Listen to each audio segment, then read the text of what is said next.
তিনিটা আঁচনিৰে উপকৃত হোৱা ব্যক্তিসকলক ইয়ালৈ নিমন্ত্ৰণ কৰা হৈছিল। এটা হৈছে প্ৰধানমন্ত্ৰীৰ যি খাদ্য সংশোধনী আঁচনি, এই আঁচনিৰ যিটো চিড মানি প্ৰাৰম্ভিক মূলধন, তাৰপিছতে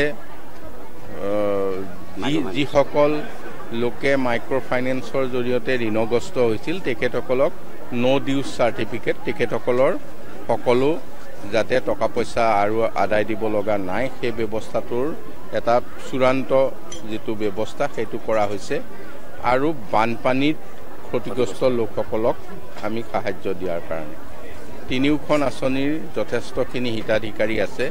তেখেতসকলৰ মাজত তিনিওখন আঁচনিৰ এই ব্যৱস্থাটো লোৱা হৈছে আৰু মাননীয় মুখ্যমন্ত্ৰী ডক্টৰ হিমন্ত বিশ্ব শৰ্মা ডাঙৰীয়াই এই গোটেই কথাবিলাক পূৰ্বতে চলি থকা ধৰণে নহয়, আজিৰ দিনটোত পোনপটীয়াভাৱে প্ৰত্যেকজন হিতাধিকাৰীয়ে নিজৰ প্ৰাপ্যটো গ্ৰহণ কৰিব পৰাকৈ যি ব্যৱস্থা কৰিছে, এই ব্যৱস্থাটো যথেষ্ট পৰিষ্কাৰ, এইটো যথেষ্ট ট্ৰেন্সপাৰেণ্ট আৰু তেওঁলোকে ক'তো কোনো ধৰণে অফিচ কাছাৰীত গৈ তেওঁলোকে হাৰাশাস্তি নোহোৱাকৈ সকলোখিনি সা সুবিধা উপলব্ধ হ'ব পাৰিছে।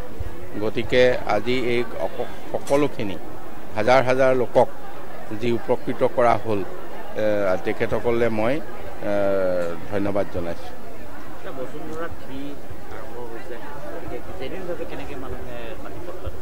বসুন্ধৰা 3 আমি বসুন্ধৰা 1 বসুন্ধৰা 2 হৈ গ'ল, তাৰে বহু লোকক আমি উপকৃত কৰিলোঁ। এতিয়া বসুন্ধৰা 3 মই যিটো খবৰ ল'লোঁ, ইয়াতে আমাৰ যিখন মানে আমাৰ গোটেই জিলাত আবেদন খুব কম হৈছে। গতিকে আবেদন কম হোৱাৰ ক্ষেত্ৰত কিছু অসুবিধাত হৈছিল। নামঘৰ বা স্কুল তেওঁলোকে কিবা ৰেজিষ্ট্ৰেশ্যন, আমি ৰেজিষ্ট্ৰেশ্যনটো এতিয়া শিথিল কৰি দিছোঁ, মানে সাধাৰণভাৱে কৰিব পাৰিব। আৰু সেই আবেদনখিনি কৰি আমি ভাবিছোঁ যে বসুন্ধৰা 3ৰ জৰিয়তে অনুষ্ঠান প্ৰতিষ্ঠান আৰু ব্যক্তি সকলোকে আমি যাতে মাটিৰ অধিকাৰ দিবলৈ সক্ষম হওঁ।